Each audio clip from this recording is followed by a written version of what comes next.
I have like 2 stories to tell you.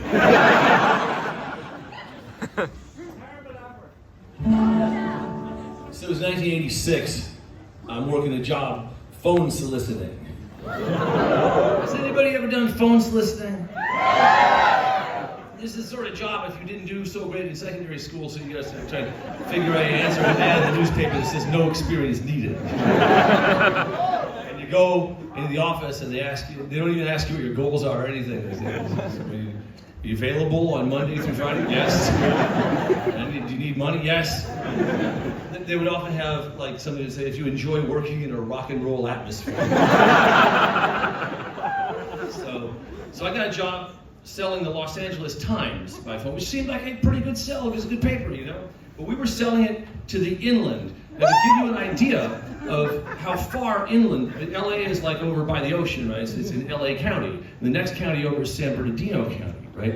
And then the next county over that is Riverside County. And it was people east of Riverside that was supposed to sell the Times to. Those people don't give a shit about this. And they really sound confused when you call them, you know. And the only fun you can have is sort of to take on new identities. My personal favorite that I did 40 times a day. Hi, this is Sebastian with the Los Angeles Times. Calling today because we're offering a special bargain in your area. But that was 1986, and there was an album out by a band produced by Elvis Costello called Rum, Sodomy, and the Lash.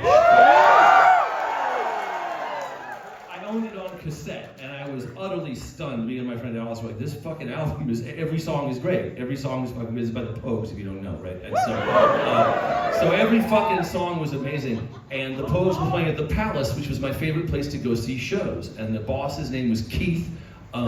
It was a big fella out of Detroit, you know, and like we were 19, so anybody over 25 is like an old ass man. So Keith is storming around the office in his belt and his coat. I was, hey, Keith, we gotta get off early tonight to go see the Pogues. And he said, I don't think so. What do you fucking mean? It's a fucking phone soliciting job. He said, we're not selling anything anyway. You know us. You know our track record. Let us go. And he said, I said, no, I don't think so.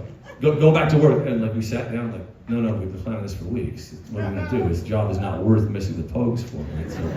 So this story does not end happily. I'm sorry to tell you. I did wind up seeing the Pogues a couple years later. But on this tour, right, we go back to him at lunch break. Keith, you gotta let us go, man. We suck at this job. There's no reason for you to keep us here. He said, I'll tell you a story. When I was 16, up in Michigan, mind you, which is where Bob Seger is from, right? So I had a job in Michigan pumping gas, and Bob Seger and the Silver Bullet Band were playing the Pontiac Arena, and I asked my boss if I could have the night off, and he said no, so you can't go see the Pogues.